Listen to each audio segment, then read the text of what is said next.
wasaaradda waxbarashada hidaha iyo tacliinta sare xukuumadda Soomaaliya ayaa maanta soo saartay go'aan cusub oo ku aadan waxbarashada sanad dugsiyeedka 2019-2020.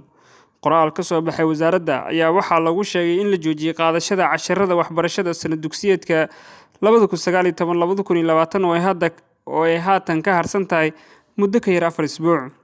sidoo kale qoraalka wasaaradda ayaa waxaa lagu sheegay in ardayda sanad dugsiyeedka dhammaaday lagu qiimeyn doono heerka ay duruusta ka mariyeen xilligii lagu dhawaaqay xiritaanka dugsiyada.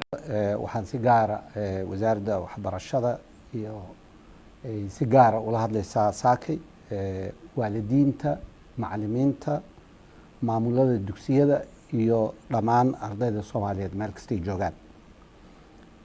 sida ka warqabtaan cudurka COVID-19 saameyn aada u weyn ayuu adduunka oo dhan ku yeeshay, annagana kama duwanin. khaasatan bahda waxbarashada ee dalka Soomaaliya saameyn aada u ballaaran ayuu nagu yeeshay. waxaad la socotaan iskuulaadku hadda muddo 20 cishaa ay xiran yihiin.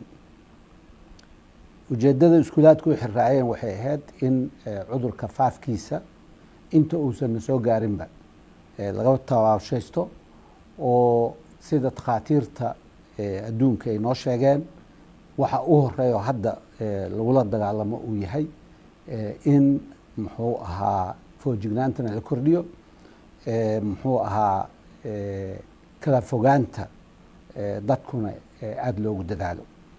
taas ayaa waxaa keentay bishii hadda lasoo dhaafay 19keeda laga soo bilaabo in iskuulaadkii ay xirraaceen. waxaad la socotaan in aan ku jirno waktigii sanad dugsiyeedku uu gabagabada joogay oo dhammaadka ahaa. marka hadday marsaa tahay in waxaad sanad dugsiyeedku qaabku ku dhammaanayo ay ardayda iyo waalidiinta iyo macallimiinta iyo maamulada dugsiyada iyo dalladaha dhammaan ay u caddahay waa habboon tahay. sidoo kale mar haddaan la ogeyn inta ay qaadanayso in muxuu ahaa cudurkan la dagaalankiisu ee adduunka ku qaadanaysa, mar haddaan la ogeyn in aan ka tashanno waxa laga yeelayo sanadka soo socda iyadana waa dow. wasaaradda waxbarashada iyadoo waxaasoo dhan muxuu ahaa tixgelinayso, wadatashi ballaaranna la samaysay dalladaha iyo maamul goboleedyada, waxa ay soo jeedinaysaa marka hore in sanad dugsiyeedkii 2019-2020 lasoo afjaro, iyadoo lagu salaynayo qiimeynta ardadu lagu qiimeeyey wixii ka horeeyey 19 Maarso sanadkan. arday walba wixii markaa qiimeyntii maalintaa uu joogay in lagu qiimeeyo, sanadka dambena loo diyaar garoobo sanad dugsiyeedkii sanadkan 19-20 oo halkaa ku dhammaado.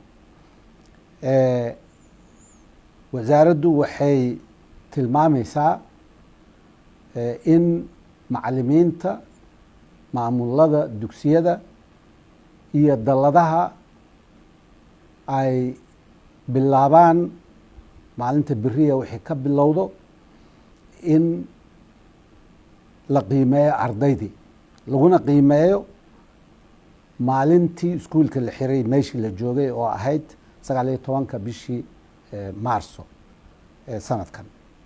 arday walba qiimihii markaa uu helay uu ugu gudbo sanadka soo socda haddii eebbe idmo sanad dugsiyeedka 20-21 ah. waxaa isweydiin leh maxaa laga yeelayaa imtixaankii shahaadiga ahaa, khaasatan dugsiga sare imtixaankii looga baxayay fasalka 12aad. wasaaraddu markay la tashi samaysay waxa ay go'aamisay in aan ka sii dhur sugno muddo kooban kadibna go-aan kale laga gaaro. laakiin wasaaraddu waxay diyaar u tahay berriba inay imtixaan qaadi karto. wasaaraddu waa diyaarsan tahay inay imtixaanka qaado. laakiin maadaama takhaatiirta iyo bahda caafimaadka ay ku adkaysanayaan in aan weli dad laysku keenin, wasaaraddu way hakinaysaa inta duruuftu kala caddaanayso. sidaa daraaddeed wasaaraddu waxay soo jeedinaysaa in sida ugu dhaqsaha badan qiimeyntii fasalka 12aad inta aan ahayn la bilaabo, lana soo dejiyo natiijada sanad dugsiyeedkii 2019 2020. intaa waa go-aanka wasaaraddu ay gaartay, la gaartay dalladaha iyo maamul goboleedyada. waxaa intaas dheer oon rabnaa inaan ummadda soomaaliyeed la wadaagno in ummadda soomaaliyeed meel kastay joogto, khaasatan waalidiinta iyo maamul goboleedyada iyo cid walba oo kale ay khuseyso in loo diyaar garoobo saameynta ballaaran oo ay cudurkan u yeeshay waxbarashada. sidaa ka warqabtaan waxaan la dhaadhacaynay oo aan runtii aad iyo aad ugu howlanayn kobcinta iyo kordhinta waxbarashada, khaasatan ardayda guryaha joogto inay ku soo biiraan inta wax qorto ee wax barato. taa dhaawac weyn ayaa gaari doono siyaabo kala duwan daraaddeed. marka u horeyso wuxuu hakinayaa xawligii aan ku soconnay. marka labaad waxaa hakad gelayo fasalladii kordhayay. maxaa yeelay inta aada la socotaan 86 ardayga soomaaliyeed wuxuu wax ku dhex bartaa meel kira ah. inta badanna meelaha kirada waxaa bixiyo waalidiinta. waalidkii haddii ardaygii loo soo celiyey, waa garan kartaa waalidiintu haddaysan xilkas noqonin in ay dhici doonto inaysan bixin wixii ay bixin jireen. mar haddaysan taas bixinna saameynta yeelanayso waxaa wey inay kiradii iskuulka la bixin, macalinkii uu iska danaysto mar haddaan wax la siinaynin. markaa markay jiradu dhammaato meel lagu soo noqdo la waayo, oo awal cadadkii dhiganayo waxbarashadooba yaraa ay soo korodho, kii rabay xitaa inuu wax barto meel uu wax ka barto inuu waayo. runtii waa saameyn aada weyn, khatarteedana leh. waxaan rabnaa macalimiinta, maamulada iskuulaadka iyo dalladaha iyo dowladda soomaaliyeed oo wasaaraddani matasho inay iska kaashadaan in dhibkaas la yareeyo. baaqaas waxaan usoo jeedinaynaa bahda waxbarashada inta ka shaqayso o dhan in lagu foojignaado inay taa dhici karto. saameynta ay kaloo yeelanayso waxaa weeye in ardaygii uu hakad galo. dabcan waa dadaalaynaa oo howlo badan oo kale oo aan hadda idinka warbixin doono ayaa jiri doono. laakiin haddana marnaba wax lagu doorsanayo fasalka tegiddiisa iyo macalinka iyo ardayga kulankooda wax lagu doorsanayo ma jiro. saameyn weyn ayay yeelanaysaa. macalinka qudhiisa saameyn weyna ku yeelanaysaa. maxaa yeelay haddii meeshii uu quudka ka helayay qayla ka yeerto, waxaa laga yaabaa macalinkii inuu danaysto oo qofkii macalinka shala ahaa oo maanta noqdo mid ama dhismo ka shaqeeyo ama meel waardiye ka ah ama meel karaani ka ah. marka ama waxyaamaba oo waddanka iskaga tago. marka saameyn weyn ay dhinaca macalimiinta iyo tayada macalinka ay ku yeelan doontaa arrintan hadday sii daba dheeraato. waana habboon tahay in lagu foojignaado.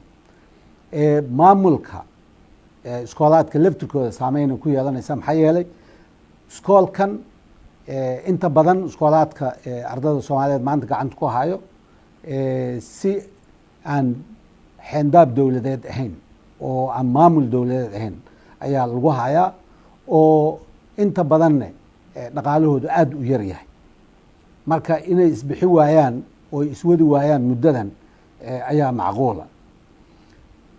waalidiinta qudhooda saameyn weyn ay ku yeelanaysaa. maxaa yeelay nidaamkii ay ku tashan jireen oo ay ku tiirsanaayeen markuu khalkhal galo waxaa laga yaabaa inay caruurtii ay ka niyad jabaan oo guriga laiskugu soo wada aruuro, iyadana laftirkeeda saameyn weyn ayay yeelanaysaa. waxaasoo saameyna ayaa fooda nagu soo haayo.